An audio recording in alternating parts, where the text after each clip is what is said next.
J'avais accouché il y a à peine 3 mois lorsque mon mari a ramené sa maîtresse à la maison et a froidement exigé le divorce. Je n'ai pas pleuré. Je n'ai pas crié. J'ai signé les papiers en silence et renoncé à notre patrimoine commun. Des mois plus tard, lorsqu'ils m'ont revu, ils ont tous été choqués, le visage blême. Seuls les pleurs de ma fille, Lily, ont brisé le silence étouffant de la maison. La voix d'un nourrisson de 3 mois est encore faible, mais pour moi, elle résonnait comme une sirène d'alarme, annonçant la tempête imminente qui allait balayer ma vie. Assise sur le lit, je caressais doucement le dos de ma fille, essayant de me calmer. Au rez-de-chaussée, Antoine, mon mari fidèle depuis 7 ans, était assis avec une autre femme. Ironiquement, cette femme était ma subordonnée directe à l'entreprise. Chloé et Pergésie. Tenant ma fille dans mes bras, je suis descendue tranquillement les escaliers. Mon cœur battait lourdement dans ma poitrine. Antoine et Chloé étaient assis sur le canapé couleur crème que j'avais moi-même choisi. Ce canapé, témoin d'innombrables moments de bonheur de notre famille, était devenu la salle d'audience où se jouait la dissolution de mon mariage. En me voyant, Antoine apparut un instant décontenancé, mais son visage a vite retrouvé ses traits froids et inexpressifs. Chloé, quant à elle, m'a regardé avec un air de défi et de triomphe. « Il faut qu'on parle », a dit Antoine, sa voix vide de toute émotion. Je ne me suis pas assise.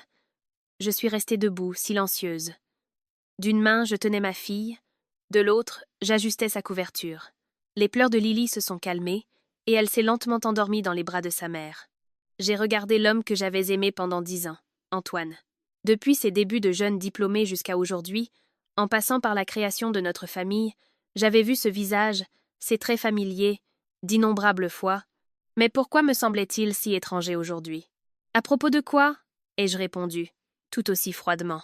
J'étais moi-même surprise de mon propre calme.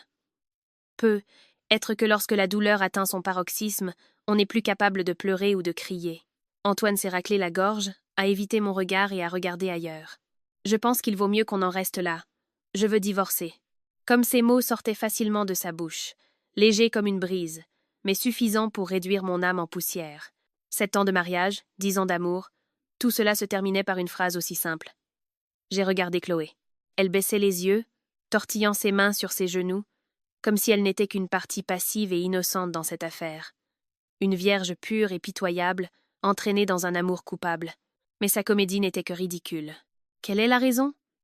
Ai-je demandé, bien que je connaisse déjà la réponse au fond de mon cœur. Cette femme en était la raison. Antoine est resté silencieux. Son silence était l'aveu le plus clair. C'est alors que Chloé a levé la tête, me regardant avec des yeux larmoyants. « Anna, je suis désolée. Les sentiments, ça ne se contrôle pas. Antoine et moi, nous nous aimons vraiment. » J'ai éclaté de rire. Un rire bref mais chargé de mépris. « Tu l'aimes? Ton amour est bâti sur la souffrance des autres, sur l'éclatement d'une famille. Tu sais que ma fille a à peine 3 mois. Elle ne reconnaît même pas encore bien le visage de son père, et vous êtes capable d'une telle cruauté. » Lily, dans mes bras, a bougé, comme si elle sentait la tension dans mes paroles. Je lui ai doucement caressé le dos en essayant de ne pas m'effondrer. Pour ma fille, je devais rester forte. « Anna, ne parle pas comme ça, » a finalement dit Antoine. Une légère irritation perçait dans sa voix. Ça n'a rien à voir avec Chloé. C'est parce que nos sentiments se sont éteints. Nous ne sommes plus heureux. Je ne veux pas continuer ce mariage. Nous ne sommes plus heureux? Ai-je répété. Alors, qu'étaient ces dernières années? Ces promesses, ces souvenirs, n'étaient-ils que des mensonges? Depuis quand tes sentiments se sont-ils éteints? Depuis que cette femme est apparue, n'est-ce pas? Je le regardais droit dans les yeux. J'essayais de trouver quelque chose de familier chez cet homme que j'avais autrefois aimé, mais ses yeux ne reflétaient plus que froideur et détermination. Avait-il changé, ou était-ce là son vrai visage, que je n'avais pas remarqué pendant si longtemps? Un silence de mort régnait dans la maison, seulement troublé par la respiration douce et régulière de Lily. J'ai réalisé qu'il était inutile de continuer à parler. Quand le cœur d'un homme a changé, toutes les paroles deviennent superflues. Alors que la conversation s'enlisait, Chloé a commencé à perdre patience. Elle ne jouait plus la femme pitoyable et faible, mais s'est levée et s'est approchée de moi. « Anna, je sais que c'est très difficile pour toi en ce moment, mais s'il te plaît, essaie de nous comprendre. Antoine n'est plus heureux avec toi. Pourquoi veux-tu le retenir prisonnier pour que nous souffrions tous les trois? » J'ai reculé d'un pas et j'ai serré ma fille plus fort contre moi. « Tu n'as pas le droit de dire ça. Qui es-tu? Tu n'es qu'une tierce personne, une intruse dans notre famille. Chloé, à court de mots, a laissé des larmes couler sur son visage. Elle s'est tournée vers Antoine d'un air suppliant. « Antoine, tu entends ce qu'elle dit ?» Antoine s'est levé et s'est interposé entre Chloé et moi. « Anna, arrête, tu vas trop loin. »« C'est moi qui vais trop loin ?» J'ai regardé Antoine, le feu me brûlant la poitrine. « Qui est le plus cruel ici ? Toi qui ramènes ta maîtresse à la maison et demandes le divorce à ta femme qui vient de te donner un enfant il y a à peine 3 mois. As-tu le droit de me dire que je vais trop loin ?» Mes mots semblaient avoir blessé sa fierté. Le visage d'Antoine s'est durci. À ce moment, Chloé s'est soudainement approchée et a tenté de me prendre le bras. « Ma chère, s'il vous plaît, écoutez-moi. Tout n'est pas ce qu'il paraît. » Instinctivement, je me suis détournée pour l'éviter. Je ne voulais pas que ma fille soit effrayée. Mais ce geste, aux yeux d'Antoine, a semblé être une provocation délibérée. Sans hésiter un instant, il a tendu la main et m'a violemment poussée à l'épaule. « Qu'est-ce que tu fais ?» La poussée n'était pas très forte, mais je tenais ma fille dans mes bras et mon corps était encore affaibli par l'accouchement. J'ai chancelé, reculé de quelques pas, et j'ai failli tomber. Heureusement, j'ai réussi à me rattraper à la rampe de l'escalier. Lily, effrayée, s'est réveillée en sursaut et s'est mise à pleurer. Mon cœur s'est glacé. Le mari avec qui j'avais vécu pendant des années, le père de ma fille, venait de me pousser pour protéger sa maîtresse. À cet instant, tout en moi s'est effondré. Il n'y avait plus de douleur, plus d'attachement, seulement une profonde déception et du mépris. La dernière larme pour ce mariage a coulé sur ma joue. J'ai levé la tête, regardé Antoine et Chloé droit dans les yeux, et, d'une voix froide et mesurée, j'ai dit « D'accord, je divorce ». Mon changement d'attitude a surpris Antoine. Il s'attendait peu, être à ce que je pleure et que je le supplie. Chloé aussi me regardait, stupéfaite. Je n'ai plus dit un mot. Tenant ma fille en larmes dans mes bras, je me suis retournée et suis montée directement dans ma chambre. Le son de la porte qui se fermait a résonné, froid et résolu, comme un rideau qui tombait sur un vieux chapitre douloureux de ma vie. À partir de cet instant, je n'étais plus l'épouse soumise. J'étais devenue une mère, prête à tout pour protéger sa fille et reconquérir sa propre vérité. Le plan de ma vengeance commençait à se dessiner, clair et ordonné, dans mon esprit. Quelques jours plus tard, nous nous sommes retrouvés face à face pour discuter des détails du divorce. Cette fois, il n'y avait ni larmes ni reproches, seulement un silence tendu et des calculs de part et d'autre. J'avais appelé un ami avocat pour lui demander conseil. Ma démarche a visiblement surpris et agacé Antoine et Chloé. Je pensais qu'on pouvait régler ça entre nous. Pas besoin de compliquer les choses à ce point, a dit Antoine. Ses yeux lançaient des regards méfiants à mon ami avocat. J'ai esquissé un léger sourire. Je pense exactement le contraire. Il vaut mieux clarifier les choses dès le début pour éviter les problèmes plus tard. Après tout, nous avons été mariés. Je ne voudrais pas qu'on se retrouve au tribunal pour une histoire d'argent ou de biens. Les négociations sur le partage des biens ont commencé. Cet appartement était un bien commun acquis pendant le mariage, mais la majeure partie du prix d'achat avait été apportée par mes parents. La voiture qu'Antoine utilisait était également à mon nom. Les prêts bancaires contractés à des fins professionnelles étaient tous au nom d'Antoine. Je n'ai pas demandé un partage de l'appartement en 2 parts égales, car cela aurait été trop compliqué et long. À la place, j'ai exigé qu'Antoine rembourse l'intégralité de la somme que mes parents avaient donnée pour l'achat, ainsi que la moitié de la valeur marchande actuelle de l'appartement. Antoine a froncé les sourcils. « C'est une somme énorme. Je ne peux pas la réunir immédiatement. »« C'est ton problème, » ai-je répondu froidement. « Vends l'appartement et paie-moi. Ou contracte un prêt. Je te donne 3 mois. » La question la plus tendue était celle de la garde de l'enfant. À ma grande surprise, Antoine a réclamé la garde exclusive de Lily. Je savais que ce n'était pas par amour pour sa fille. Ma fille n'avait que 3 mois. Il l'avait peu. Être tenu 10 fois dans ses bras. Il disait cela uniquement pour sauver les apparences devant sa famille et ses amis, pour se donner l'image d'un père responsable malgré l'abandon de sa femme. Lily est ma fille. J'ai aussi le droit de l'élever, a déclaré Antoine avec fermeté. Assise à côté de lui, Chloé est intervenue. Oui, Antoine s'occupera très bien de Lily. Et je l'aiderai. J'ai failli éclater de rire devant leur impudence. C'est alors que mon ami avocat a pris la parole d'une voix professionnelle et mesurée. Selon le Code civil français, notamment pour un nourrisson, la continuité des soins et le lien mère-enfant sont des critères primordiaux dans l'attribution de la garde.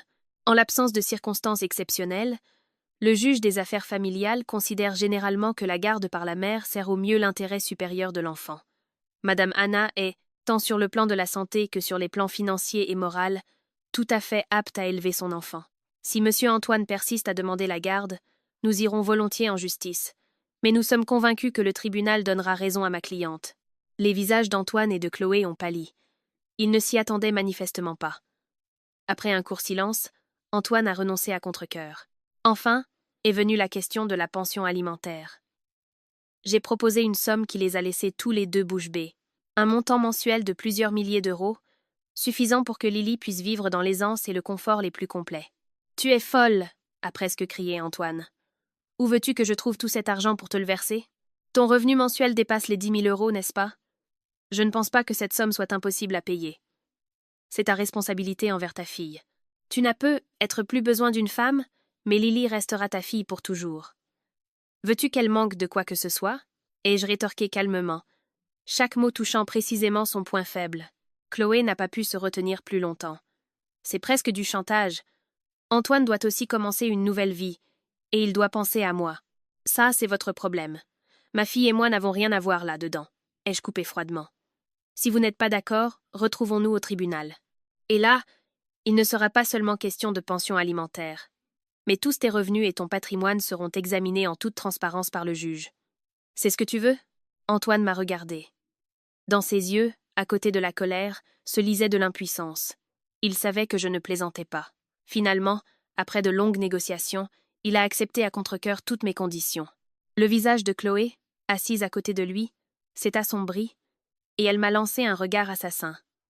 On voyait bien qu'elle était furieuse que j'aie en partie ruiné ses rêves de vie de luxe. Mais ce n'était que le début. Une fois l'accord de divorce signé à des conditions qui m'étaient favorables, l'atmosphère dans l'appartement est devenue encore plus pesante. Antoine et Chloé pensaient probablement que la mère et la fille allaient immédiatement faire leurs valises et partir, leur laissant la place pour construire leur nouveau nid. Mais je ne l'entendais pas ainsi. Si je partais maintenant, ce serait trop facile pour eux. Ce soir-là, après avoir couché Lily, je suis descendue au salon. Antoine était assis seul, un verre de vin à la main, perdu dans ses pensées. Chloé s'était probablement retirée dans sa chambre. Faisant semblant d'être épuisée et faible, je me suis approchée lentement et me suis assise sur la chaise en face de lui. « Écoute, » ai-je commencé d'une voix rauque. « Je sais que maintenant que tout est fini, nous devons partir. » Antoine n'a pas levé les yeux. Il a simplement hoché la tête. « Quand voulez-vous partir? Si tu as besoin d'aide, j'appellerai quelqu'un pour t'aider à emballer. » J'ai baissé les yeux, joint les mains et pris une expression désemparée. J'aimerais aussi partir le plus vite possible, mais comme tu le vois, ce bébé est encore si petit. Le berceau, la poussette, les vêtements, le lait en poudre. Il y a tellement d'affaires. Je suis une mère célibataire maintenant, ma santé n'est pas encore parfaite. Je ne sais vraiment pas quoi faire. J'ai levé la tête et les regardé avec des yeux intentionnellement larmoyants. De plus, trouver un appartement tout de suite est difficile, et je voudrais trouver un endroit calme et sûr pour l'enfant, ce qui prend du temps. Pourrions-nous rester ici encore quelques semaines? Je te promets que nous ne vous dérangerons pas, ni toi ni elle. Nous avons juste besoin d'un petit endroit où nous abriter. Mes paroles semblaient avoir réveillé les dernières miettes de culpabilité d'Antoine. Il m'a regardé, puis a levé les yeux vers l'escalier, en direction de la chambre de Lily. On pouvait entendre sa fille gazouiller doucement dans son sommeil. Peut-être que la vue de la petite fille avait un peu ramolli son cœur de pierre. « D'accord, » a-t-il soupiré. « Vous pouvez rester pour l'instant, jusqu'à ce que tu trouves un nouvel appartement. Après tout, c'était aussi ta maison. »« Merci, » ai-je dit d'une voix reconnaissante. « Merci beaucoup. » Mais dans mon cœur, un sourire froid se dessinait. Mon plan avait réussi. J'avais gagné beaucoup de temps et d'opportunités pour exécuter la prochaine étape. En restant sous le même toit, je pouvais les observer et mieux les connaître. Et surtout, je pouvais utiliser la présence de la mère et de la fille comme une épine dans leurs pieds pour qu'aucun de leurs jours ne se passe en paix. Cet appartement aurait dû être la maison de ma fille et de moi. Il allait maintenant devenir la scène de ma vengeance, mise en scène par moi-même. Antoine et Chloé, les deux personnages principaux, devraient jouer selon le scénario que j'avais écrit d'avance. La nuit, me sentant comme une étrangère dans ma propre maison, je n'arrivais souvent pas à dormir. Quand Lily dormait profondément, je m'asseyais seule dans le noir, laissant les vieux souvenirs m'envahir et me déchirer le cœur. Antoine et moi avions eu un amour que beaucoup enviaient. 10 ans, ce n'est pas long, mais ce n'est pas court non plus. Assez pour que de naïfs étudiants nous transformions en adultes, que nous construisions nos carrières ensemble et que nous créions ce foyer. Je me souviens encore vivement du jour où je l'ai rencontré pour la première fois sur le campus de l'université, sous les platanes. Il portait une chemise blanche et souriait avec éclat, comme le soleil, et mon cœur d'étudiante de première année avait bondi. Nous avons eu un amour magnifique. Nous étions pauvres, mais heureux, remplis de rire. Il y a 7 ans, au milieu des bénédictions de la famille et des amis, nous nous sommes mariés. Je pensais être la femme la plus heureuse du monde. Mais la vie n'est pas toujours un long fleuve tranquille. La tragédie a commencé il y a 2 ans, lorsque j'attendais notre premier enfant. C'était un petit garçon en bonne santé. Comme nous étions heureux, nous achetions ensemble les petites affaires de bébé et nous imaginions ensemble l'avenir que les rires de notre enfant rempliraient. Mais un accident stupide a tout emporté. C'était un week-end. J'étais enceinte de 8 mois et mon ventre était déjà bien rond. Antoine voulait m'emmener acheter des affaires pour le bébé. En conduisant, il s'est plongé dans un appel téléphonique professionnel et a remarqué trop tard le camion qui sortait d'une rue. Le freinage brusque m'a projeté en avant. On m'a emmené aux urgences de l'hôpital. Mais il était déjà trop tard. J'avais perdu mon enfant. La douleur de la perte de mon enfant me rongeait le cœur comme un couteau. Mais ce qui me faisait encore plus mal, c'était le comportement d'Antoine. Il était triste, lui aussi, et se blâmait. Mais son remords venait plus de la culpabilité que du deuil pour l'enfant à naître. Il évitait de parler de l'enfant. Il s'est plongé dans le travail, comme pour fuir la réalité. Il ne me serrait pas dans ses bras, ne me consolait pas, ne pleurait pas avec moi. Un gouffre invisible s'était creusé entre nous, que rien ne pouvait combler. Et c'est précisément à ce moment-là que Chloé est apparue. Elle a été affectée à mon service en tant que nouvelle collaboratrice. Jeune, jolie, et surtout elle savait comment montrer du respect et de l'empathie envers Antoine. Elle a écouté ses plaintes sur le travail, la pression, le chagrin qu'il ne pouvait pas partager avec sa femme. Elle lui a donné le réconfort dont il avait besoin, un faux réconfort. Et ce qui était inévitable est arrivé. Alors que j'étais encore en deuil, ils ont commencé à se voir en secret. Ce n'est pas que je n'avais pas remarqué les changements chez Antoine. Les appels téléphoniques secrets, les messages rapidement effacés, les retours tardifs à la maison sous prétexte d'heures supplémentaires, l'odeur d'un parfum étranger sur ses vêtements. Mon instinct de femme me disait qu'il me trompait, mais j'ai fermé les yeux. Je me suis menti à moi-même, me disant que j'étais peu, être trop sensible. J'avais peur d'affronter la vérité. J'avais peur que si je dévoilais tout, je le perdrais. Je perdrais la famille que j'essayais désespérément de protéger. J'espérais que si j'étais patiente et que je l'aimais davantage, il réaliserait son erreur et reviendrait. Mais je me trompais.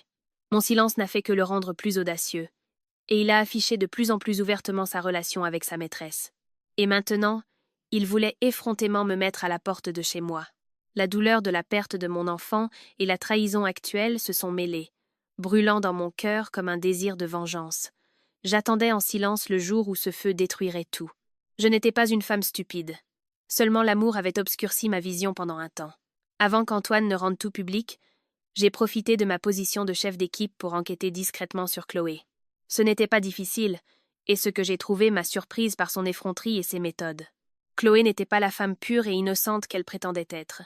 Avant de rencontrer Antoine, elle avait été la maîtresse du vice-président de l'entreprise, M. Dubois. Il avait 20 ans de plus qu'elle et était un homme marié. M. Dubois assurait à Chloé une vie de luxe, de l'appartement coûteux aux articles de marque. Leur relation a duré plusieurs années. J'ai même entendu des rumeurs de la part d'anciens collègues de Chloé selon lesquels elle avait subi plusieurs avortements. Tout a éclaté lorsque la femme de M. Dubois a découvert l'affaire. Elle est venue à l'entreprise et a fait un énorme scandale. Chloé a été publiquement humiliée. M. Dubois, craignant pour sa carrière et sa famille, a immédiatement rompu toute relation et tout soutien avec Chloé. Ayant perdu sa sécurité financière, Chloé, désespérée, a jeté son dévolu sur Antoine. Mon mari d'alors, Antoine, était un chef d'équipe de vente talentueux, avec un revenu élevé, et surtout, il avait des problèmes avec sa femme. Il est devenu une proie idéale. Chloé a utilisé sa méthode éprouvée, jouant le rôle de la femme pitoyable, faible et ayant besoin de protection pour l'approcher et le séduire. Et mon mari, fatigué de la vie de famille, est tombé facilement dans le piège. Je savais tout cela, mieux qu'Antoine. Je savais que Chloé ne s'était pas approchée de lui par pur amour, mais en grande partie pour l'argent et la position, car elle avait besoin d'une nouvelle source de revenus pour remplacer le vice-président. Mais je me suis tue. Qu'aurais-je obtenu si j'avais tout révélé à ce moment-là? J'aurais seulement humilié davantage Antoine, qui aurait cru que je propageais des rumeurs par jalousie, et il aurait encore plus protégé cette femme. Non, je n'ai pas fait ça. J'ai gardé ce secret comme un atout. J'ai laissé Antoine et Chloé s'enfoncer dans leur faux amour. J'attendais le moment le plus opportun. Quand ils ne s'y attendraient absolument pas, alors je retournerai la situation. Je veux qu'Antoine voie de ses propres yeux le vrai visage de la femme pour qui il a abandonné sa famille. Plus encore, je veux qu'il ressente lui aussi la douleur de la tromperie et de la trahison que j'ai subie. Ma vengeance ne sera ni bruyante ni précipitée. Elle avancera en silence, comme un poison à action lente, jusqu'à ce qu'ils se détruisent mutuellement. Je savais que les parents d'Antoine, qui vivaient en province, m'aimaient beaucoup, et surtout leur première petite fille, Lily. Mais je ne les ai pas appelés pour leur annoncer la nouvelle. Je voulais qu'Antoine fasse cette démarche. Je voulais voir comment il expliquerait à ses parents cette décision cruelle. Et comme je m'y attendais, 2 jours après la signature de l'accord de divorce, la mère d'Antoine est montée en urgence de sa campagne. Quand j'ai vu le taxi s'arrêter devant la porte, j'ai su que la tempête allait bientôt éclater. Ma belle-mère, une femme de la campagne, simple mais au caractère très direct et fougueux, a fait irruption dans la maison comme une tornade. Elle ne m'a pas saluée, n'a pas demandé des nouvelles de sa petite fille, mais cherchait Antoine avec des yeux étincelants. Où est ce scélérat? Où est ce bon à rien maudit par Dieu? Dis-lui de sortir immédiatement. Antoine et Chloé étaient dans la cuisine, mais au son de la voix de ma belle-mère, ils sont sortis en courant, effrayés. Dès qu'elle a vu Chloé se cacher derrière son fils, la fureur de ma belle-mère s'est enflammée. Ah, te voilà, espèce de renarde. Par quelle manigance as-tu poussé mon fils à faire ça? Dégage immédiatement de ma maison. Qui t'a permis de franchir ce seuil? Disant cela, chauffée par la colère, elle a retroussé les manches de sa chemise et était sur le point de s'attaquer à Chloé. Antoine, effrayé, a tenté de retenir sa mère et de protéger sa maîtresse. « Maman, qu'est-ce que tu fais? Calme-toi. Que je me calme. » Ma belle-mère, se débattant avec son fils, a pointé un doigt accusateur vers le visage de Chloé et a commencé à l'insulter. « Tu oses encore protéger cette femme? Regarde bien ce que tu as fait. Ta femme vient à peine d'accoucher. Ma petite fille est encore un nourrisson. Et toi, tu es capable de mettre une mère et sa fille à la rue pour une femme dépravée comme ça. Es-tu seulement un homme? » Mon beau-père est entré à ce moment-là. Il était d'une nature plus calme, mais son visage s'était durci de colère. Il a regardé son fils et a secoué la tête avec déception. « Antoine, je n'aurais jamais pensé que tu étais comme ça. En tant que père, je t'ai appris à être moral et responsable. Comment vas-tu regarder les gens en face après avoir commis une telle infamie envers ta femme et ton enfant? » Chloé, effrayée et blême, se cachait simplement derrière Antoine. Antoine, tout en essayant de maîtriser sa mère, est devenu rouge de honte et de colère. « Papa, maman, ce sont mes affaires. Ne vous en mêlez pas, je suis un adulte. Je sais ce que je fais. Tu sais ce que tu fais? Et tu as consciemment détruit cette famille. » Ma belle-mère s'est dégagée de l'emprise d'Antoine. Elle s'est approchée de moi, qui me tenait tranquillement avec Lily dans les bras. Elle m'a regardée, puis sa petite fille, et son regard furieux s'est changé en pitié. Des larmes ont commencé à couler de ses yeux. « Anna, ma chérie, combien as-tu dû souffrir? Qu'avez-vous fait, toi et ma petite fille? Pour mériter ça? Écoute-moi. Tu restes ici, tu ne vas nulle part. C'est ta maison et la maison de ma petite fille. On verra bien qui osera vous mettre dehors. » Sur ces mots, elle s'est retournée et a lancé un regard acéré et perçant à Antoine et Chloé. « Et toi, mon fils, respecte ta femme et ton enfant. Sinon, cette vieille femme ne sera pas tendre avec toi. » La colère de ma belle-mère a créé une situation entièrement nouvelle. Leur présence nous protégeait comme un bouclier puissant. J'ai réalisé que la vie d'Antoine et de Chloé ne serait désormais pas facile dans cette maison, et c'était précisément une partie importante de mon plan. L'arrivée de mes beaux-parents a complètement bouleversé la vie d'Antoine et de Chloé, et est devenue en même temps la meilleure armée de soutien pour mon plan. Ils ont annoncé qu'ils resteraient un certain temps pour s'occuper de leur petite fille et rééduquer leur fils. La chambre d'amis du rez-de-chaussée, qu'Antoine avait prévue pour ranger mes affaires, est devenue la chambre de ma belle-mère. Chaque jour, ma belle-mère se levait tôt, allait au marché, et me préparait des plats nutritifs pour que mon corps se remette de l'accouchement. Elle m'aidait à m'occuper de Lily, du bain au change en passant par les biberons. Elle faisait tout cela intentionnellement sous les yeux de Chloé, comme pour signifier que dans cette maison, j'étais la seule belle-fille, et Lily la seule petite-fille. Chloé, qui s'imaginait être la future maîtresse de maison, est soudainement devenue un fardeau, une épine dans le pied de ma belle-mère. Elle s'enfermait la plupart du temps dans sa chambre et sortait rarement. Chaque repas était une torture. Ma belle-mère ne lui adressait pas la parole et ne laissait même pas Antoine la servir. Elle ne faisait que m'encourager. « Mange bien, Anna, ma chérie, reprends des forces. Notre petite Lily a besoin de ton lait. Tu dois bien manger. » Mon beau-père a également instauré de nouvelles règles. Antoine devait rentrer tous les soirs pour le dîner et passer ensuite au moins 1 heure à jouer avec sa fille. Antoine ne voulait pas, mais il n'osait pas désobéir à ses parents, alors il obéissait à contre-cœur. Et moi, bien sûr, j'ai profité au maximum de cette opportunité. J'ai délibérément créé des situations où Antoine devait être en contact étroit avec sa fille. Quand il regardait la télévision, je lui apportais Lily. « Chérie, tu peux la tenir un petit moment ? Je dois préparer un biberon. J'ai vraiment mal au dos aujourd'hui. » Devant ses parents, Antoine ne pouvait pas dire non. Il a pris sa fille de mes mains avec un air mal à l'aise. Lily était encore petite, ne comprenait rien et souriait à tout le monde. Le sourire d'un enfant a un pouvoir merveilleux qui attendrit le cœur humain. J'ai vu le regard d'Antoine s'adoucir lentement en regardant sa fille. Maladroitement, il a commencé à s'entraîner à la tenir, à la changer. À chaque fois, Chloé observait la scène de loin avec un regard jaloux. Une fois, elle n'a pas pu se retenir et a dit à Antoine « Tu ne t'occupes que de cet enfant toute la journée. » Et moi, je suis quoi ? Avant qu'Antoine ne puisse répondre, ma belle-mère a crié depuis la cuisine. « C'est naturel qu'un père s'occupe de son propre enfant. Qu'est-ce que tu veux ? Que tu fasses un enfant, toi aussi, pour qu'il s'occupe de toi. Quand les poules auront des dents, peut être. » Les paroles de ma belle-mère ont eu l'effet d'une douche froide sur Chloé, qui s'est tue et n'a plus rien dit. Je savais que Lily était le lien qui rattachait Antoine au passé et à la responsabilité. Il pouvait facilement se débarrasser de moi, mais il ne serait jamais facile pour lui d'abandonner son propre sang, sa fille, surtout sous la pression familiale. L'amour paternel est un instinct qui sommeille au fond du cœur de chaque homme, même s'il le cache un temps sous la passion. Et c'est précisément ce lien que j'ai utilisé pour le ramener lentement, pour le torturer et le pousser au repentir, jusqu'à ce que sa relation avec Chloé s'effondre d'elle-même. Mon plan se déroulait bien. La présence de ma belle-mère et de Lily avait transformé la maison en un champ de bataille silencieux où Antoine et Chloé étaient constamment sur la défensive. Mais je savais que ce n'était pas encore assez. Pour réveiller complètement l'amour paternel et la culpabilité dans le cœur d'Antoine, il fallait un coup plus fort. Un soir, après que ma belle-mère se soit couchée, j'ai remarqué que Lily ne se sentait pas bien. Quand j'ai touché son front, elle avait une légère fièvre. Une idée m'a traversé l'esprit. J'ai attendu le milieu de la nuit, quand tout le monde dormait profondément, puis j'ai réveillé ma fille. La petite fille, qui dormait paisiblement, s'est mise à pleurer en être réveillée. Je ne l'ai pas consolée. Je l'ai laissée pleurer un peu plus fort. Puis, effrayée, je me suis précipitée à la porte de la chambre d'Antoine et j'ai frappé d'une voix tremblante. « Antoine, Antoine, lève-toi vite!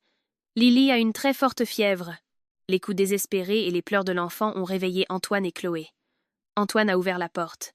Son visage était encore endormi et très agacé. Qu'est-ce que c'est que ce bruit ? Lily a de la fièvre, ai-je dit en montrant ma chambre. Son corps est brûlant comme le feu, et elle pleure sans arrêt. J'ai très peur. En entendant parler de sa fille, l'agacement a disparu du visage d'Antoine, remplacé par l'inquiétude. Il s'est précipité dans ma chambre. Chloé l'a suivi, curieuse. Antoine a touché le front de sa fille, puis a rapidement apporté un thermomètre. 38, 5 degrés. C'est vraiment une forte fièvre, a-t-il marmonné. Habilla plus chaudement. Je vais chercher la voiture. On part immédiatement à l'hôpital. Sur ces mots, il n'a pas hésité un instant. Il est descendu chercher les clés de la voiture. Chloé se tenait à la porte, désemparée. Elle voulait dire quelque chose, mais en voyant le visage tendu d'Antoine, elle s'est tue. Sur le chemin de l'hôpital, je tenais ma fille sur la banquette arrière. Antoine, en conduisant, regardait de temps en temps dans le rétroviseur et demandait « Comment va Lily ? Elle pleure toujours ?» Sa voix était pleine d'une inquiétude sincère. Aux urgences pédiatriques, il y avait beaucoup d'agitation. On entendait les pleurs des enfants et les voix des adultes. Antoine courait pour l'enregistrement, les médicaments, et apportait de l'eau pour sa fille. En le voyant s'affairer dans la nuit, j'ai revu un instant l'ancien mari, l'ancien père. Il était peu, être le pire des maris, mais peu, être pas un père irrécupérable. Le médecin a expliqué que Lily n'avait qu'une fièvre virale commune. Il n'y avait pas de quoi s'inquiéter. Une nuit d'observation suffirait. Antoine est resté à l'hôpital pour être avec sa fille. Il est resté assis près du lit, éveillé presque toute la nuit, touchant plusieurs fois le front de sa fille pour vérifier sa température. En regardant la petite fille allongée sur le lit d'hôpital, son visage exprimait clairement la pitié et le remords. Je savais qu'il ne dormirait pas cette nuit-là. Et c'est exactement ce que je voulais. La culpabilité est l'arme la plus efficace. Elle consume lentement son amour pour sa maîtresse. Après la nuit passée à l'hôpital, Antoine semblait avoir changé. Il accordait visiblement plus d'attention à sa fille. Chaque jour, en rentrant du travail, il allait d'abord dans sa chambre pour voir sa fille. Il la prenait dans ses bras, la câlinait un peu, et a commencé à lui acheter des choses comme du lait en poudre, des vêtements, des jouets, ce qu'il ne faisait jamais auparavant. Le soir, il passait de plus en plus de temps dans ma chambre avec sa fille. Parfois, il restait jusqu'à tard dans la nuit et ne retournait dans sa propre chambre qu'ensuite. Bien qu'il sache que sa fille ne comprenait encore rien, il s'entraînait à lui donner le biberon et lui lisait des livres de contes. En voyant le père et la fille ensemble, le visage de ma belle-mère reflétait la satisfaction. Elle m'a dit « C'est bien, c'est comme ça que ça doit être. Il n'y a rien de plus fort que les liens du sang. Il reviendra bientôt à la raison, Anna, ma chérie. » Moi, bien sûr, je suis restée froide et distante avec Antoine. S'il m'adressait la parole, je répondais par des monosyllabes. S'il me posait une question, je répondais à contre-cœur. Mais je ne l'empêchais pas d'être avec sa fille. Je laissais son amour paternel se manifester de la manière la plus naturelle possible. Un soir, alors que je donnais le biberon à Lily, Antoine est entré dans la chambre et s'est assis sur le bord du lit. Il nous a regardés en silence, moi et ma fille, pendant un moment, puis il a dit doucement « Anna, je suis désolée. Je n'ai pas levé les yeux vers lui. Je me suis contentée de caresser le dos de ma fille et j'ai demandé « Désolée de quoi ? De tout. De t'avoir causé tant de douleur, à toi et à l'enfant. » J'ai souri légèrement. « Ça n'a plus d'importance maintenant. Tes excuses ne changeront rien, tout est décidé. »« Je sais, » a soupiré Antoine. « Je sais que j'ai eu tort. Ces derniers jours, en regardant l'enfant, j'ai constamment eu le cœur lourd. Cet enfant aurait dû grandir dans une famille complète. C'est moi qui ai tout gâché. » Il a commencé à se justifier, à parler de la pression qu'il subissait, de la fatigue. Il a dit qu'il avait été très égoïste, ne se souciant que de ses propres sentiments et oubliant sa responsabilité envers sa famille. Je l'écoutais en silence. Je n'avais pas besoin de telles excuses, mais je savais que c'était un bon signe. L'effondrement et le remords commençaient à germer et à grandir dans son cœur. Plus ses sentiments pour Lily devenaient profonds, plus sa culpabilité envers moi grandissait.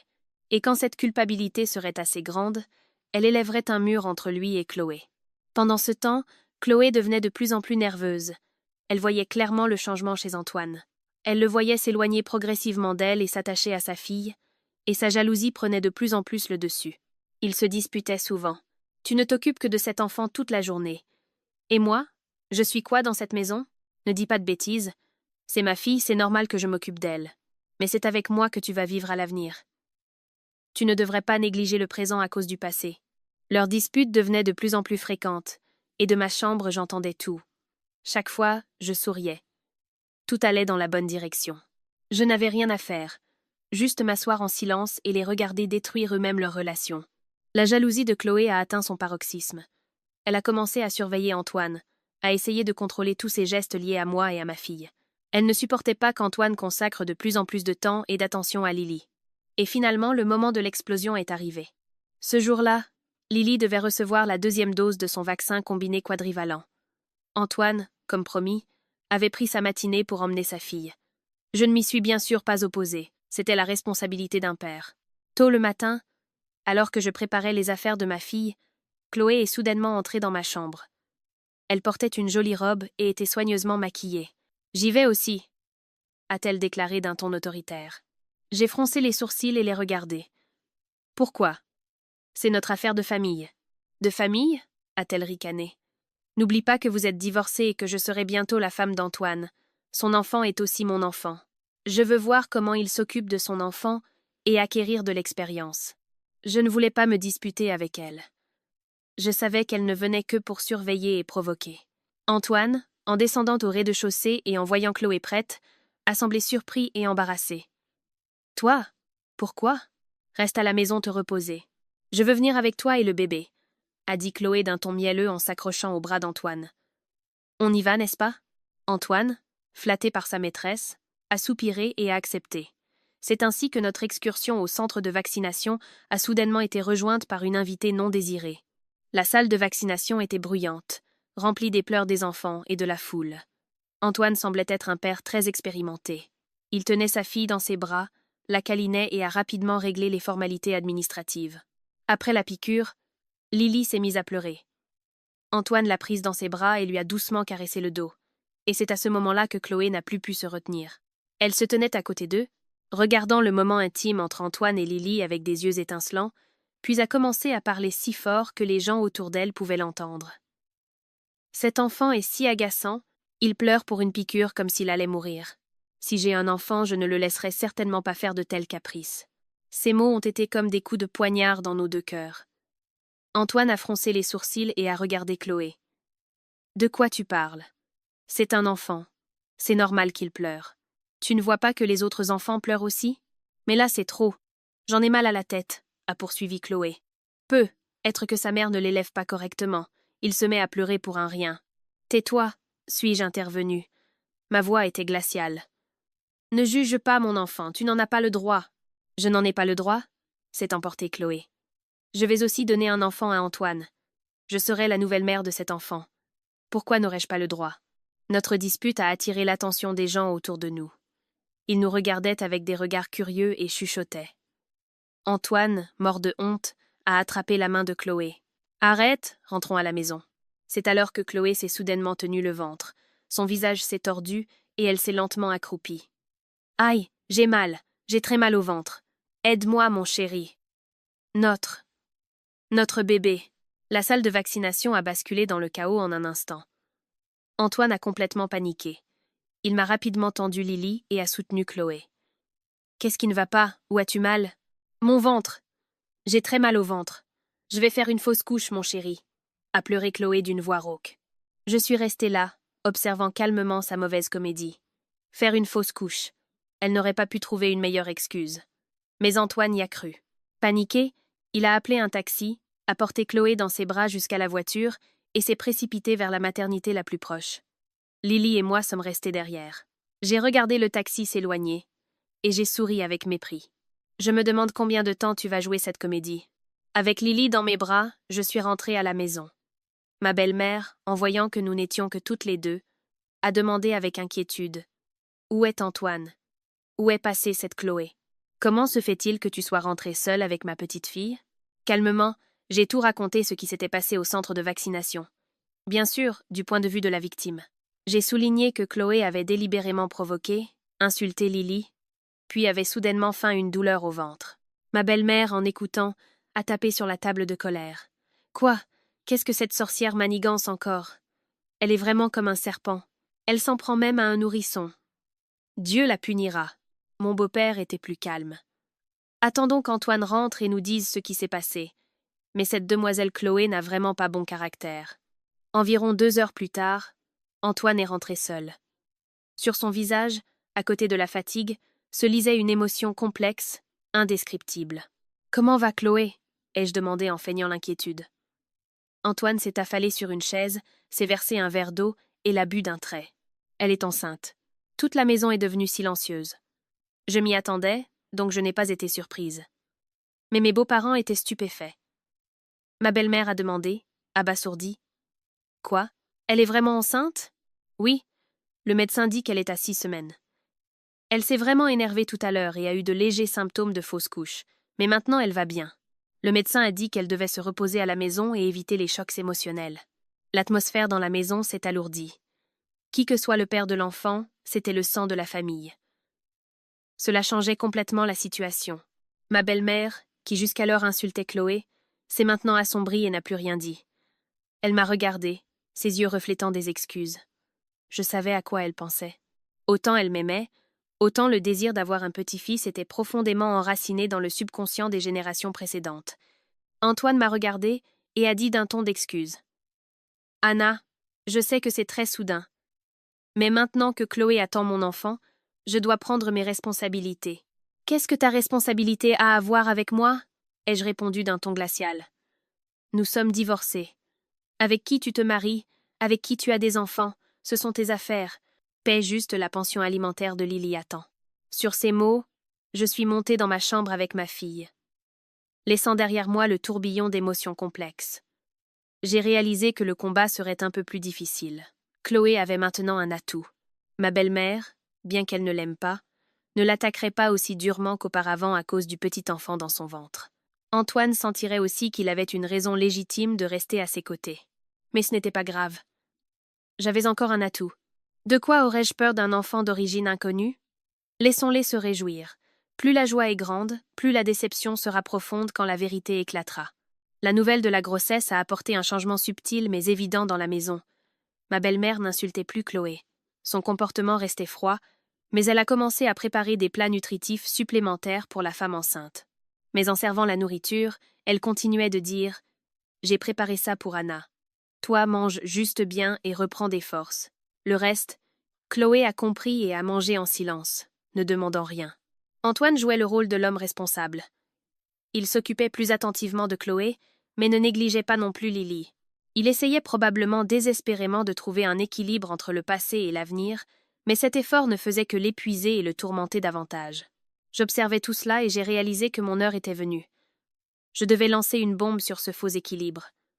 En fin d'année, il y avait un grand projet à l'entreprise. C'était un fait, je ne l'ai pas inventé. J'avais travaillé très dur sur ce projet, et j'ai décidé de l'utiliser comme un prétexte parfait. Un soir, alors que toute la famille dînait ensemble, j'ai pris la parole d'une voix fatiguée. « Belle maman, beau papa et Antoine, je voudrais vous dire quelque chose. » Tout le monde m'a regardé. À cause de la fin de l'année, il y a beaucoup de travail à l'entreprise. La semaine prochaine, je dois me rendre à Lyon pour une semaine pour la signature d'un contrat.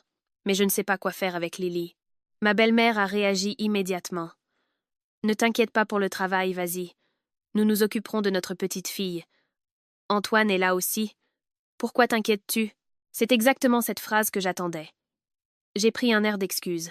« Mais alors, je vous imposerai un trop lourd fardeau. Vous êtes tous les deux âgés. Antoine a aussi son travail. Et il doit aussi s'occuper de Chloé. » J'ai délibérément regardé Chloé. Antoine, comme pour se prouver, a dit précipitamment « Pas de problème, Anna. Ne t'inquiète pas, pars en voyage d'affaires. Lily est ma fille. C'est normal que je m'occupe d'elle. Grand-père et grand-mère aideront aussi. Tu n'as pas à t'inquiéter. » Assise à côté de lui, Chloé était mécontente mais n'osait pas s'opposer. Si elle s'opposait, elle admettrait être une belle-mère jalouse et égoïste. Alors, elle a souri à contre-cœur. « Oui, vas-y, nous nous occuperons de Lily. » Je les ai regardés et j'ai souri froidement dans mon cœur. Je savais à quoi ils pensaient. Ils pensent que c'est une bonne occasion pour Antoine de montrer son amour paternel et pour la famille de se rapprocher de Lily. Ils pensent que cela posera les bases pour que Lily accepte plus tard Chloé et son futur frère ou sa future sœur. Ils sont tombés avec joie dans le piège que j'avais tendu. « Alors, beau papa, belle maman, Antoine, merci beaucoup, » ai-je dit d'une voix reconnaissante. « Je ne pars que pour une semaine. Dès que j'aurai fini mon travail, je rentrerai immédiatement. » Ainsi, la décision a été prise avec l'accord de tous. À part moi, personne ne savait que la semaine où je serais absente apporterait une tempête dans la maison. Je ne suis pas allée à Lyon. J'ai loué un appartement à proximité, j'ai travaillé, je me suis reposée et, surtout, j'ai assisté à un merveilleux drame familial. Dès le premier jour de mon voyage, la vie de Chloé a été immédiatement bouleversée. Elle ne s'était jamais occupée d'un enfant et était en pleine période de nausée matinale. Et maintenant, elle devait faire face à un nourrisson de 4 mois à peine. Lily, comme si elle sentait l'absence de sa mère, pleurait plus que jamais, surtout la nuit. Ses pleurs brisaient le silence de la maison et torturaient tout le monde, en particulier Chloé. « Chérie, fais quelque chose avec cet enfant. »« Je ne peux pas du tout dormir », se plaignait Chloé à Antoine à plusieurs reprises. Antoine aussi, fatigué par sa journée de travail et devant ensuite consoler l'enfant, commençait à être irritable. « Je suis en train de la consoler. Tu ne crois pas que c'est facile de consoler un enfant. » Dès que ma belle-mère entendait les pleurs de sa petite fille ou une seule plainte de Chloé, elle apparaissait. « Qu'est-ce qui ne va pas? Pourquoi ma petite fille pleure-t-elle autant ?»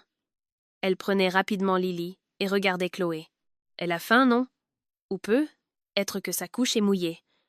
Cette demoiselle, quand son mari n'est pas là, ne sait même pas s'occuper d'un enfant correctement. Et elle est enceinte en plus, et si bonne à rien. » Chloé, humiliée, fondait en larmes. « Belle maman, pourquoi me parlez-vous comme ça? C'est très difficile pour moi aussi. »« Si c'est difficile, il faut supporter, » a dit ma belle-mère sans pitié. Quand j'attendais Antoine, je travaillais dans les champs du matin au soir, je rentrais, je cuisinais, je nourrissais les cochons, je faisais tout. Il n'y avait personne pour m'aider comme toi. Et tu te plains? Si tu ne supportes même pas ça, que feras-tu quand ton enfant naîtra? De telles altercations étaient quotidiennes. De maîtresse choyée, elle s'est soudainement retrouvée au milieu des réprimandes de sa belle-mère, de l'irritabilité de son compagnon et des pleurs constants de la fille de ce dernier. Elle a perdu l'appétit, ne pouvait pas dormir paisiblement la nuit.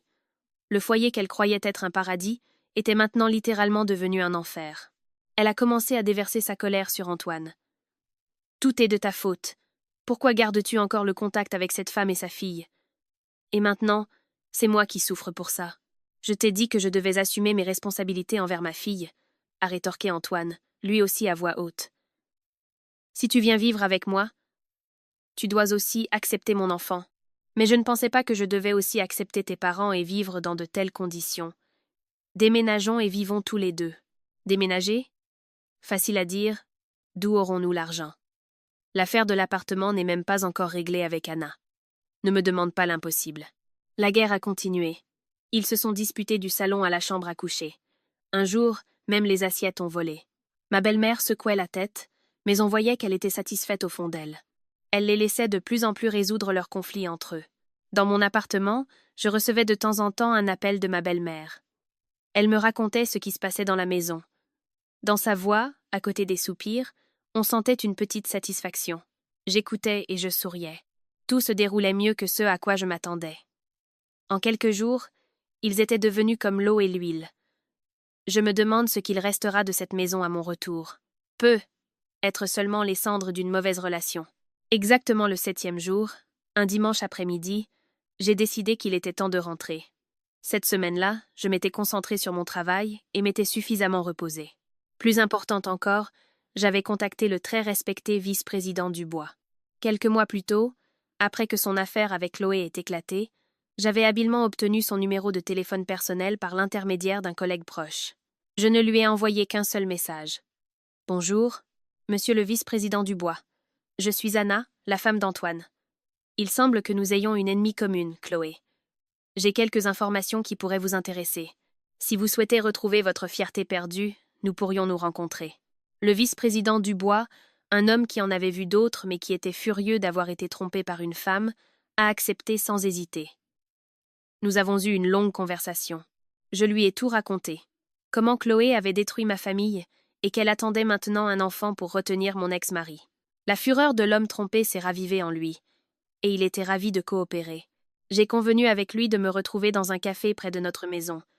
Je voulais créer une scène très naturelle, comme si je rentrais tout juste de l'aéroport. Quand la voiture de luxe du vice-président Dubois s'est arrêtée devant la maison, je suis sortie en tirant une petite valise. Le vice-président Dubois, en gentleman, m'a ouvert la porte et, comme un bon collègue, quand j'ai sonné à l'interphone, c'est ma belle-mère qui a ouvert la porte.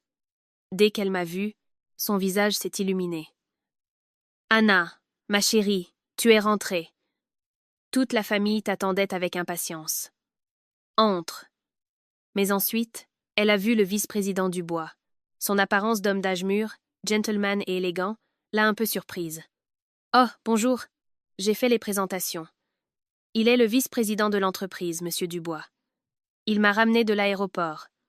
Monsieur le vice-président, voici la mère d'Antoine. » Le vice-président Dubois s'est incliné devant ma belle-mère avec un sourire très professionnel.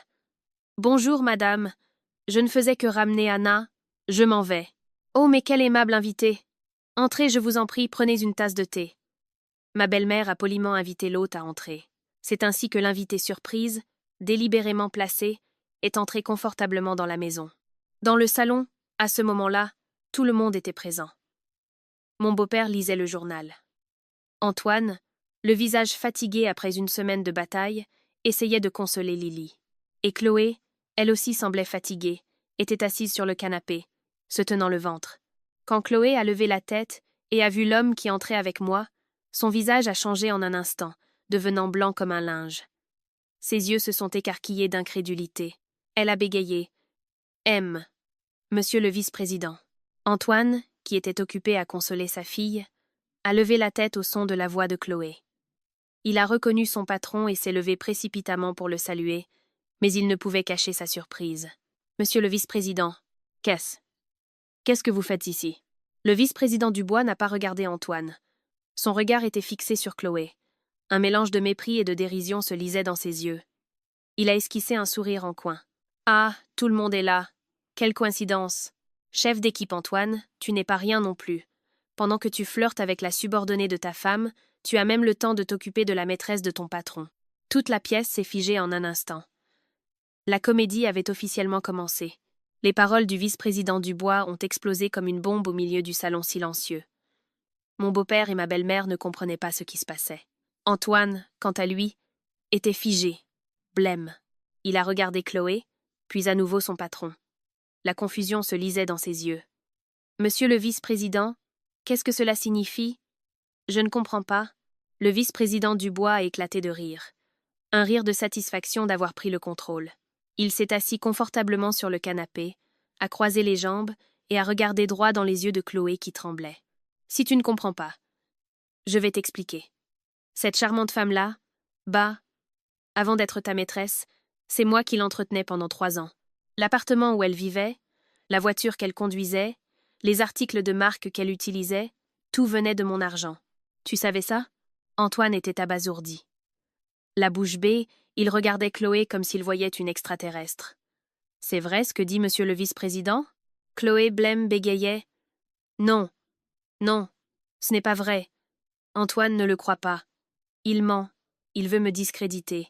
Te discréditer? A encore ri le vice-président Dubois. Pourquoi voudrais-je te discréditer? As-tu oublié quand tu disais que tu m'aimais plus que tout au monde, quand tu me flattais pour que je t'achète des sacs, des vêtements? Ou as-tu oublié que c'est moi qui t'ai emmené à l'hôpital et qui ai réglé les choses? Combien de fois déjà, être 3? Chaque mot du vice-président Dubois était un coup de poignard dans le cœur d'Antoine. Il a chancelé et a failli laisser tomber Lily qu'il tenait dans ses bras. Ma belle-mère s'est précipitée, effrayée, et a pris sa petite fille. Elle aussi commençait à comprendre la situation, et le regard qu'elle a jeté à Chloé brûlait de colère. Mon Dieu, tu es ce genre de femme. Le vice-président Dubois n'a pas arrêté. Il savourait le plaisir de l'humiliation qu'il infligeait à celle qu'il avait trahie. Et le comble de la tromperie, c'est que pendant que tu acceptais mon argent, tu te voyais en secret avec lui. N'est-ce pas, chef d'équipe Antoine? Elle me disait que tu n'étais qu'un collègue harcelant. Elle me disait en pleurant qu'elle devait être amicale avec toi pour te calmer, parce que ta femme la maltraitait par jalousie. Et moi, jusqu'à ce que ma femme le découvre et fasse un scandale. Il s'est avéré qu'une renarde rusée me menait par le bout du nez depuis longtemps. Ridicule, n'est-ce pas? Tous les regards étaient tournés vers Chloé. Blême, elle se tenait là, tremblante. Elle a regardé Antoine et a fondu en larmes. Antoine, je suis désolée. J'étais obligée. À l'époque, il me faisait chanter. C'est vraiment toi que j'aime. Mais Antoine n'entendait plus rien. Son visage est passé de la pâleur à un rouge de colère et de honte. Le fait d'avoir été si grossièrement trompé a humilié sa fierté masculine jusqu'à la moelle. Son regard s'est posé sur le ventre de Chloé, un regard empreint de suspicion et de mépris. Cet enfant, a-t-il murmuré. L'enfant dans ton ventre, est-il vraiment de moi? C'est précisément cette question que j'attendais le plus. Le coup de grâce avait été porté. Chloé, en entendant ces mots, s'est mise à crier hystériquement. C'est ton enfant, bien sûr. Comment oses-tu douter de moi? Tu ne me crois pas? Mais le doute, une fois semé, ne pouvait plus être éradiqué. Antoine la regarda avec des yeux froids, étrangers. Non, je ne te crois pas. À partir de maintenant, je ne crois plus un seul de tes mots. Quand l'enfant naîtra, nous ferons d'abord un test ADN. S'il est de moi, j'assumerai mes responsabilités. Mais s'il ne l'est pas, alors tu connais bien les conséquences. Sur ces mots, il s'est retourné et n'a plus jamais regardé Chloé. Ma comédie avait trouvé une conclusion parfaite. J'observais en silence leur effondrement. Pas une seule vague ne troublait mon cœur. C'était le prix qu'ils devaient payer. Depuis ce jour, la maison, déjà peu paisible, est devenue encore plus étouffante. Mon beau-père et ma belle-mère n'essayaient plus d'être polis avec Chloé. Ils la traitaient comme de l'air, et parfois l'insultaient. Antoine l'évitait complètement. Il dormait dans le salon et n'adressait pas un mot à Chloé. Dans ses yeux ne se lisait que mépris et dégoût. Chloé vivait comme une ombre. Seule, elle pleurait, suppliait, mais en vain. Antoine a commencé à chercher un moyen de me reconquérir. Il a adopté un comportement repentant, s'occupant de moi et de Lily, essayant de m'amadouer avec des mots doux, évoquant de vieux souvenirs et espérant que nous pourrions reconstruire notre mariage brisé. Moi, bien sûr, j'ai réagi froidement. Plus j'étais froide, plus il devenait désespéré. Un week-end, Antoine a proposé que nous allions faire du shopping. Allons quelque part en famille. Toi aussi et l'enfant, vous avez besoin de vêtements d'hiver. Je ne voulais pas y aller, mais j'ai pensé que ce serait une bonne occasion de mettre un terme à tout cela. J'ai hoché la tête. Nous sommes allés dans un grand centre commercial très fréquenté. Antoine s'est comporté comme un mari et un père exemplaires, poussant la poussette de Lily, portant mes sacs et attendant patiemment que je choisisse des vêtements. Il m'a acheté une robe chère et beaucoup de jouets pour Lily. Quiconque nous voyait n'aurait pas pensé que nous étions un couple divorcé, mais je savais que nous ne pouvions pas échapper à la poursuite de Chloé.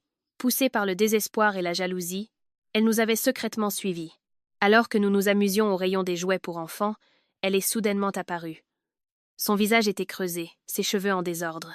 « Antoine, comme tu t'amuses bien. Tu laisses la femme qui porte ton enfant sous le cœur à la maison et tu t'amuses ici avec cette femme et sa fille. » Alors qu'elle criait, les regards des gens autour de nous se sont tournés vers nous. Le visage d'Antoine s'est assombri. « Qu'est-ce que tu fais ici ? Rentre à la maison. »« Je ne rentre pas. Pourquoi rentrerais-je ? Tu es mon fiancé et tu as des responsabilités envers moi. » Chloé a tenté d'attraper le bras d'Antoine. Pour ne pas me mêler à la dispute, j'ai reculé avec Lily dans les bras. Les gens autour de nous ont commencé à regarder, à chuchoter, à pointer du doigt. Certains ont sorti leur téléphone et ont commencé à filmer. « Tu es folle ? Qui est ton fiancé ?» Antoine a violemment repoussé la main de Chloé.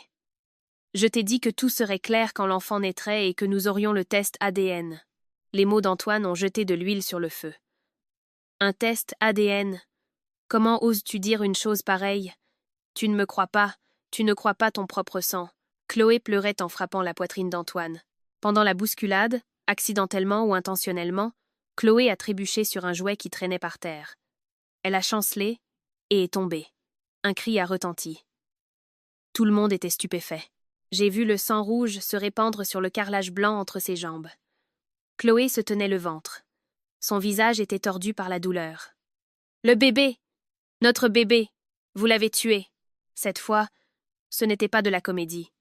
La tragédie était bien réelle. Antoine était figé. Le sang avait quitté son visage.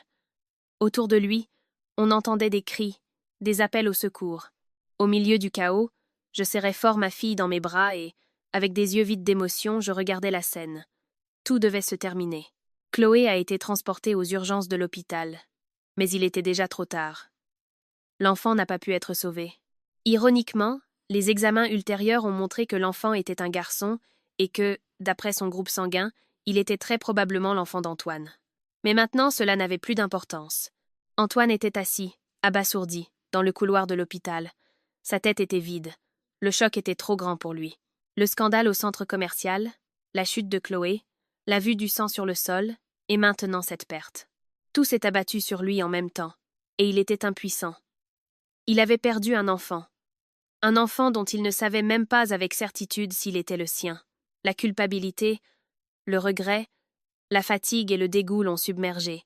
Quand Chloé a repris conscience, elle a voulu voir Antoine. Faible, pitoyable, elle était allongée sur le lit, pleurant et tenant la main d'Antoine. « Chérie, notre bébé est mort. Je suis désolée, c'est ma faute. Je n'aurais pas dû te suivre. Ne me quitte pas, s'il te plaît, tu es tout ce qui me reste. » Mais Antoine était maintenant calme. Il a regardé Chloé, ses yeux vides de toute pitié, comme si le choc qu'il venait de subir lui avait rendu sa lucidité. Il a réalisé que sa relation avec cette femme ne lui avait apporté que des problèmes, des mensonges et de la tragédie. Doucement mais fermement, il a dégagé sa main de celle de Chloé. « C'est fini, Chloé. » Sa voix était sans émotion. Chloé était stupéfaite. « Quoi ? De quoi tu parles ? C'est fini ? Notre bébé vient de mourir. » « Comment peux-tu être si cruel ? C'est parce qu'il vient de mourir que je dis ça, » a répondu Antoine. « Le seul lien qui aurait pu nous unir vient de disparaître. J'en ai assez. Je ne veux plus vivre une vie remplie de disputes, de jalousie, de mensonges et de comédie. Prends soin de toi. Je paierai la facture de l'hôpital. »« Non, je ne suis pas d'accord, » a crié Chloé en essayant de s'asseoir. « Tu ne peux pas me faire ça. J'ai tout sacrifié pour toi. Je suis tombée enceinte de ton enfant. Et maintenant j'ai fait une fausse couche? Et tu t'en vas comme ça? Tu es un salaud ignoble. Oui, je le suis, a admis Antoine calmement. Mais tu n'es pas meilleur que moi. Notre rencontre était une erreur dès le départ. Il est temps de la réparer. Ne me cherche plus. Sur ces mots, il s'est retourné et est parti sans jamais jeter un regard en arrière. Derrière lui ne restait que Chloé, pleurant désespérément. Elle avait tout perdu. Elle avait perdu son enfant, sa sécurité financière, et l'homme qu'elle avait essayé de conquérir par tous les moyens. L'ombre de sa vie s'était soldée par un échec total. Après avoir définitivement rompu avec Chloé, Antoine a mis toute son énergie à essayer de me reconquérir. Chaque jour, il rentrait tôt, apportait des fleurs, des cadeaux, et cuisinait mes plats préférés. Il a pris en charge tous les soins de Lily, de l'alimentation au coucher, faisant tout pour prouver son repentir. Ma belle-mère aussi, après avoir été choquée par le vrai visage de Chloé, a complètement pris mon parti. Elle m'a pris la main et m'a dit les larmes aux yeux. « Anna, ma chérie, c'est notre famille qui a eu de la malchance. Et Antoine a été stupide. S'il te plaît, pardonne-lui cette fois, pour Lily. Elle a besoin d'une vraie famille, d'un père et d'une mère. Réfléchis-y encore. » Antoine s'est agenouillé devant moi. Un geste que je n'aurais jamais imaginé.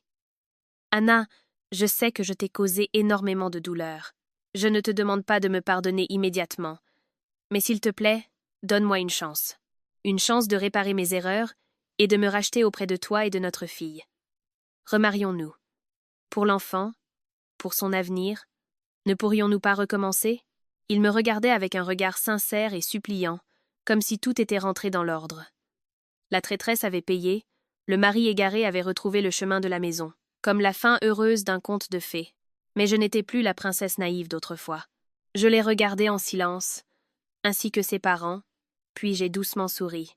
Un sourire de soulagement et de paix. C'est trop tard. Mes mots les ont tous les trois stupéfaits. Antoine a levé la tête, incrédule.